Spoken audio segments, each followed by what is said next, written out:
What's up, guys? It's me, Coach Mills here, coming at you with a brand new Overwatch video, and we're gonna talk about the Korean meta. And you might be wondering, why would we be talking about the meta for a specific region?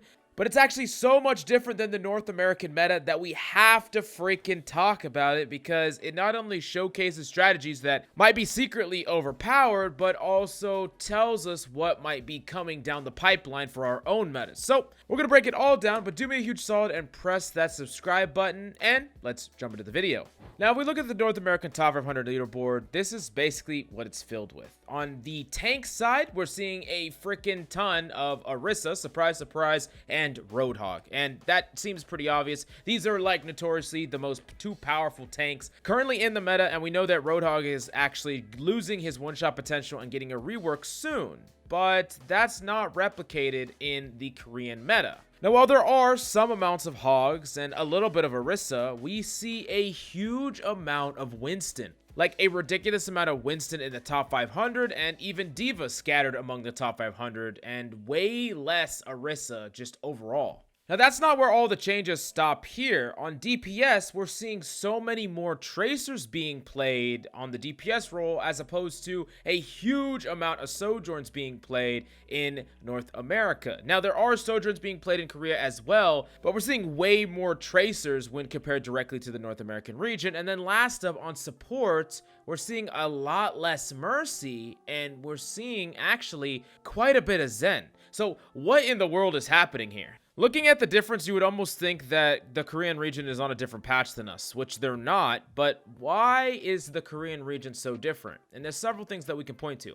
First off, Korea just blatantly likes dive. They always have, and they've always played dive when possible. So this is one of the driving factors, but you got to understand that Korea is also a very competitive region. So they're not going to force something that just won't win, even if they like it. Now, that being said, Korea also embraces and encourages a high amount of mechanical skill. So characters that are typically meta are oftentimes will be pushed to the mechanical brink and played at a better mechanical level than the rest of the regions in the world. And I think that one of the biggest ones that you have to consider is that there's just blatantly better coordination in Korea, a lot less one tricks, and people playing more for the team. And in that environment, dive could actually be coordinated and set up together to get value, as opposed to in America, you would rather just play characters that one tap so you could have all the impact by yourself, whether that's Sojourn or Roadhog or whatever the case may be. Now, another thing that's really important to understand is that in Korea, the Winston play is just a level above, especially when we're talking about top 500. And that's not to say that Europe and North America don't have good Winstons. They do, but Korea is just like way, way above with their really, really great Winston play as far as tanks are concerned. And I think that even now, Winston could be a really great pick to play in the meta if you played him very properly. And the reason is, Winston has a very good ORISA matchup and is also good at actually pressuring out Mercies. So if you have a good ORISA matchup, you basically jump past the ORISA and ignore for the most part, put a ton of pressure on characters like Ana, characters like Mercy, and have the capability to play around some of your counters in HOG, or have players on your team that can help you shut down a HOG. We'll talk about that in a second. Winston can be a fantastic character to play, and I think that because Winston is so played in Korea, that's why we don't see as much ORISA, which is very interesting. Now, this is the most important one, and this is the reason why I wanted to make this video. Korea is often looking forward to the next meta. And what do I mean by that? Well, Korea is the most competitive region right now as far as esports is concerned for Overwatch. In other regions, it's basically just the Overwatch League, and in Korea, there's a lot of tier 2 and tier 3 path to pro. So Korea as a whole, a lot of the top ladders are being played by either pros or aspiring pros, and especially with freaking Roadhog losing his hook, we know that the rework's coming down the pipeline. We know that Roadhog is not going to be the best tank going forward. Why would you continue to keep grinding and pushing and trying to win with something that is not going to exist? Like, you're developing a skill, getting really strong in something that's going to just disappear. Why would you become the best HOG in the world and win a whole bunch of games in this freaking ranked system when it's not going going to help you develop as a player in the foreseeable meta. And this is one of the things that I think is really important, because in my personal opinion, especially with this Roadhog change, when we're losing the one-shot capability of Roadhog, which without a rework is effectively removing him from the meta,